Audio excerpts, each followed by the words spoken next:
میرے نبی نے فرمایا جو 3 جمعے مسلسل چھوڑ دیتا ہے وہ میری ملت سے خارج ہو جاتا ہے، میری امت سے خارج ہو جاتا ہے۔ تو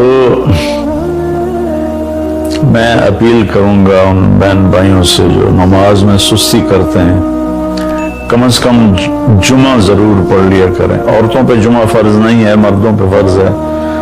تو میں کہا کرتا ہوں جو دوست ملتے ہیں جی نماز نہیں پڑھی جاتی، تو میں ان سے کہتا ہوں ایک نماز 5 میں سے طے کر لو اور ایک جمعہ طے کر دو، 2 نمازیں شروع کر دو۔ جس نے بھی اس پہ عمل کیا وہ 5 وقت کا نمازی بن گیا۔ تو جمعہ کی نماز کے بعد جمعہ سے جمعہ تک کے جتنے گناہ ہوتے ہیں وہ اللہ تعالیٰ معاف فرما دیتے ہیں، اور جو جتنی جلدی جا کے بیٹھتا ہے امام کا خطبہ سننے کے لیے اس کو اتنا زیادہ اجر ملتا ہے۔ تو آج رمضان کا پہلا جمعہ ہے کہ ہم اس کا اہتمام کریں۔ رمضان المبارک میں جنگ بدر ہوئی، 17 رمضان جمعے کا دن، اور اللہ نے قیامت کو بھی جو قائم کرنا ہے جمعے کا دن۔ تو ہر دن اللہ کی بارگاہ میں بابرکت ہوتا ہے اگر ہم اس میں اللہ کی مان کے چل رہے ہیں، اور رمضان شریف میں خاص طور پر، اور پھر جمعہ ہو تو خاص طور پر اس میں ہم اپنی عبادت کو بنائیں۔ درود شریف جمعے کے دن کا مبارک عمل ہے کثرت سے درود شریف پڑھنا، اور 300 دفعہ جو درود شریف پڑھ لیتا ہے وہ کثرت میں شمار ہو جاتا ہے، اوپر کی کوئی حد انتہا نہیں ہے۔ ہمارے ایک رشتہ دار تھے، وہ انتقال ہو گیا، اللہ ان کو درجہ بلند کرے۔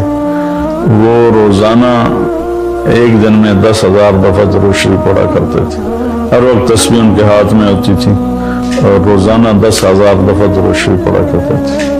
تو میرے بہن بھائیوں، میرے عزیزوں، اللہ تعالیٰ نے ہمیں ہر نماز کی بڑی اہمیت بتائی ہے، ہر نماز کی، لیکن خاص طور پر جمعے کی بڑی فضیلت ہے، اور جمعہ بھی رمضان المبارک کا ہو تو اور زیادہ وہ باعث برکت ہے، قابل رحمت ہے۔